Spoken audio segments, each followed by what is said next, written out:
രാമൻകുട്ടി ഒരു കർഷകനായിരുന്നു. അവിവാഹിതനായ രാമൻകുട്ടി തന്റെ മക്കളെ സ്നേഹിക്കുന്നതിലേറെ മരങ്ങളെ സ്നേഹിച്ചു. പെട്ടെന്നാണ് രാമൻകുട്ടി ആ കാഴ്ച കണ്ടത്. വഴിയിൽ ഒരു ജാതി മരം വീണ് കിടക്കുന്നു. രാമൻകുട്ടി ഒട്ടും അമാന്തിച്ചില്ല. ആ മരം പൊക്കാൻ ശ്രമിച്ചു.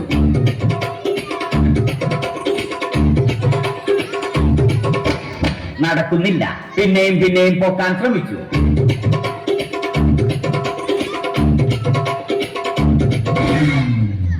നടക്കുന്നില്ല. രാമൻകുട്ടി വഴിയെ പോയവരെ എല്ലാവരെയും സഹായത്തിന് വിളിച്ചു.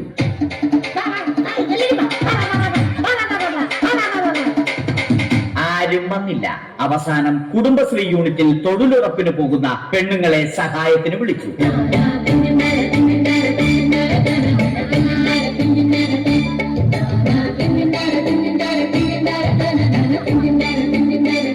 അവരെത്തി. അവർ അവരുടെ സ്ഥിരം പണി തുടങ്ങി. അത് കണ്ട ദേഷ്യം വന്ന രാമൻകുട്ടി മരത്തെ ഒറ്റയ്ക്ക് പിടിച്ചു പോക്കി.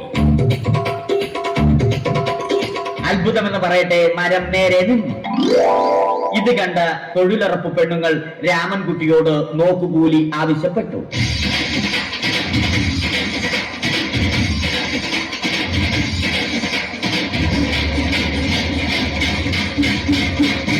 പോക്കറ്റില്ലാത്ത ബനിയൻ ധരിച്ച രാമൻകുട്ടിയുടെ പോക്കറ്റ് വരെ കീറിയിട്ടാണ് പെണ്ണുങ്ങൾ പോയത്.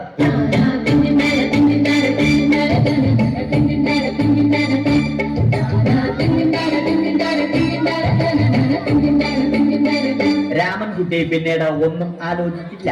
മരത്തിന് ഫാക്ടംബോസ് 2020 സെപ്റ്റംബർ 14 നൽകി. മരം തഴച്ചു വളർന്നു. ഇത് കണ്ട് രാമൻകുട്ടിക്ക് സന്തോഷം വന്നു. സന്തോഷം വന്നാലും ദുഃഖം വന്നാലും രാമൻകുട്ടിക്ക് മരത്തിനു ചുറ്റും ഡാൻസ് കളിക്കുക എന്നുള്ളത് രാമൻകുട്ടിയുടെ മാസ്റ്റർ പീസ് ആയിരുന്നു. ആ മാസ്റ്റർ പീസ് രാമൻകുട്ടി ഇവിടെയും എടുത്തു.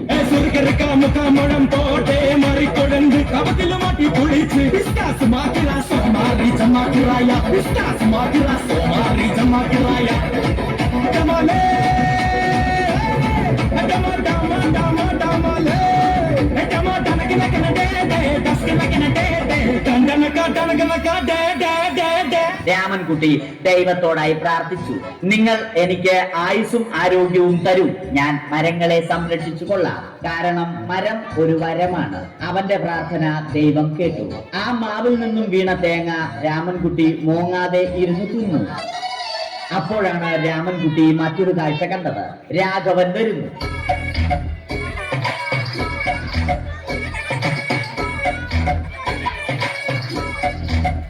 മരം മുറിക്കൽ ഹോബിയാക്കിയ, അതിലുപരി ജോലിയാക്കിയ രാഘവൻ മരങ്ങളുടെ ശത്രുവല്ലേ.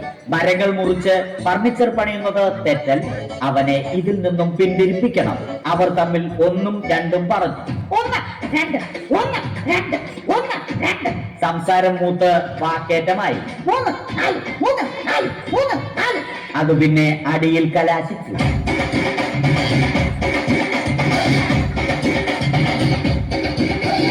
നല്ല മനസ്സിന് ഉടമയായ രാമൻകുട്ടി കംപ്ലീറ്റ് അടിയും വാരിക്കൂട്ടി. ഒടുവിൽ രാമൻകുട്ടി സർവ്വധൈര്യവും സംഭരിച്ച് രാഘവനോടായി അലറി. മനസ്സലിഞ്ഞ രാഘവൻ രാമൻകുട്ടിയെ അരികിൽ വിളിച്ചു. കൈവാക്കിന് കിട്ടിയ രാമൻകുട്ടിയെ രാഘവൻ ഒട്ടിറൊട്ടിയാക്കി മരത്തിലൊട്ടിച്ചു.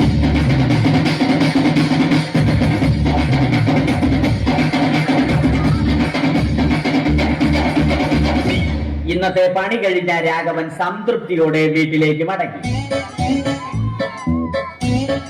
തനിക്ക് തല്ല് കിട്ടിയാലും മരത്തെ രക്ഷിക്കാൻ പറ്റിയ സന്തോഷത്താൽ രാമൻകുട്ടി മരത്തെ കെട്ടിപ്പിടിച്ച് പൊട്ടി പൊട്ടി കരഞ്ഞു.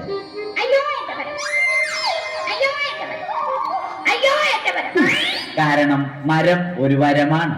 കെട്ടിപ്പിടിക്കൽ ഏറ്റുവാങ്ങിയ മരം നാണം കൊണ്ട് ചില്ലകൾ താഴ്ത്തി.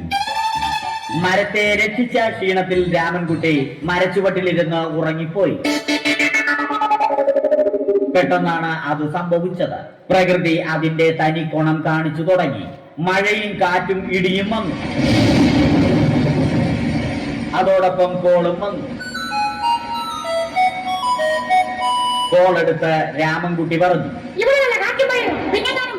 കോൾ കട്ടായി. രാമൻകുട്ടി ദൈവത്തോടായി പറഞ്ഞു. കാറ്റും മഴയും അതൊന്നും ചെവിക്കൊണ്ടില്ല. രാമൻകുട്ടിയുടെ മരം ആടി ഉലഞ്ഞു.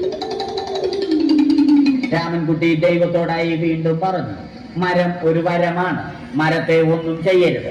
വരം കിട്ടിയതുപോലെ രാമൻകുട്ടി തന്റെ ചൂണ്ടുവിരൽ കൊണ്ട് മരത്തെ താങ്ങി നിർത്തി. ചൂണ്ടുവിരൽ വളഞ്ഞ് ചൂണ്ട പോലെയായി. ഇനി മീൻ പിടിക്കാൻ കൊള്ളാം. അവസാനം സംഭവിക്കേണ്ടത് സംഭവിച്ചു. രാമൻകുട്ടി അടിയിലും മരം മുകളിലും.